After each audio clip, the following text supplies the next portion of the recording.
What is up, people, and welcome back to the channel. Today we're going to do a how to install a bicycle chain. You're not going to need many tools, but a couple of crucial ones. Obviously a chain tool, that's more important than anything else in the world. We're going to need that. We're going to need some power link pliers if you're using a power link, and also because chains come greased up in the packaging, we're going to need to degrease it. So I'm going to use some GT85 and a bit of shop rag just to give it a wipe down once it's done, and then we'll give it a little bit of a lube up. Oh, you're going to also need some gloves because it might be a bit dirty, your old chain, and a can-do attitude. So let's just drop into this and get on with it. So the first operation is we need to get the chain down onto the smallest sprocket on the back of your cassette. Now with the chain at the bottom, that will make life a lot easier in removing it. You also, if you have a clutch on your rear derailleur, so SRAM and also Shimano run clutches on theirs. Shimano has a lever, you just push the lever down, and then with the SRAM they have a lock button on the side, and you pull the lever down until the button engages and it will hold the cage down. But we're on Shimano, I've released the clutch already. So the next stage is now to get the power link all the way to the bottom. Now with the power link at the bottom of the chain, I'm going to now disconnect it using the power link pliers, and all you do is just squeeze them in. And as you can see, now the chain is going to be removed, like so. So we've now removed the old chain, and in order to get the correct size for the new chain, you just need to lay it out like so. Oh, a lovely new chain. Beautiful stuff. So, in order to line up your chain correctly, basically, you need to line up the inner plate to the old chain, like so.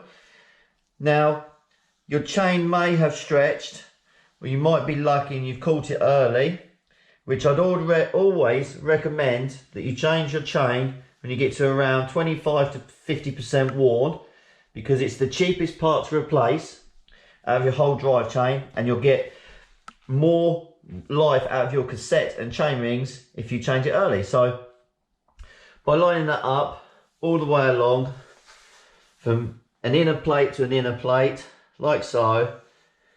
Looks like I've caught this chain quite early as well, because it doesn't look too stretched. That's cool.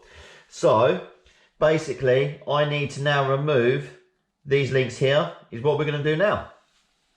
Okay, so now we know where to break the chain. We're going to now use the chain tool in order to break it. So place it inside your chain tool. Most important thing to remember is to get your pin lined up with the removing pin you're going to take out.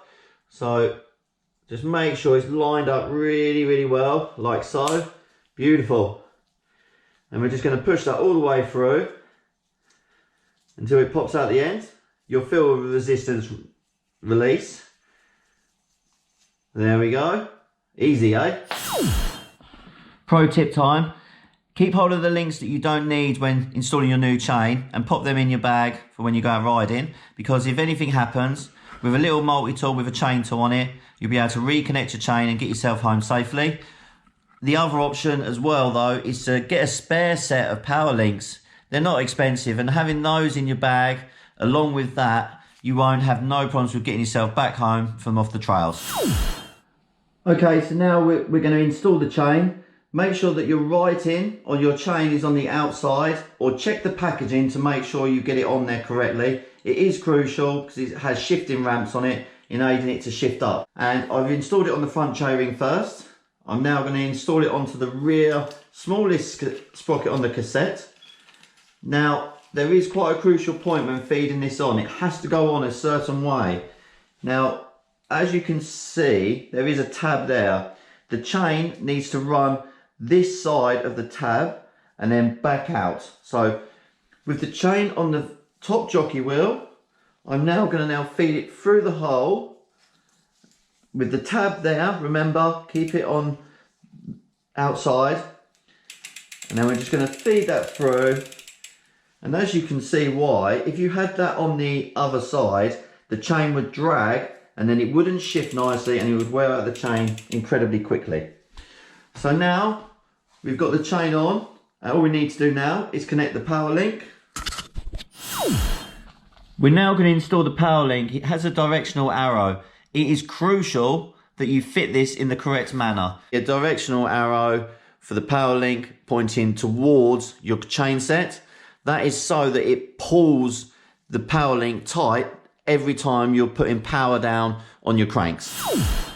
Okay, so now we're installing the power link, and what I must make sure I do is fit it the correct way. So what I've done is I've got the arrow pointing towards the derailleur, the rear mech, and I know that when that cycles round, and it's up here somewhere maybe, the arrow will be pointing that way, which is going to make the power link pull open and also keep it nice and tight the whole time it's connected to the bike. So very slowly pedal it round to get to the top, and then by holding the wheel, we're now just going to pull the power link like so, and there you go. That's what a brand new power link should sound like. Awesome.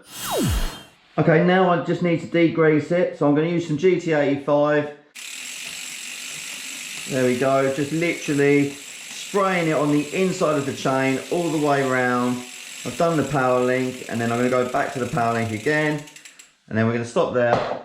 And all I need to do now is just give it a good wipe, just to remove all the grease and also the GT85. By just doing this little step makes a huge difference anyway.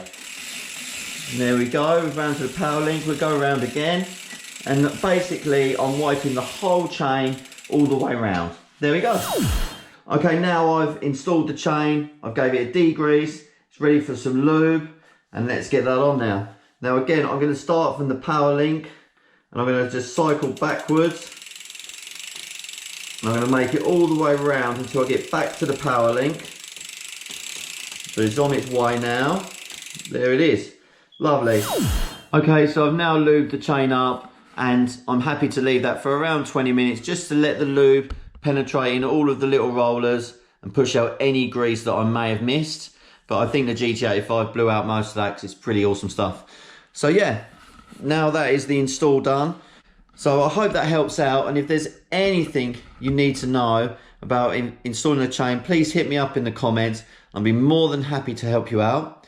And if you like the video, please give it a like and share to anyone else who you think might need to benefit from fitting a chain correctly. It's awesome to share the love. And until next time, thanks for watching. Stay safe out there. Peace.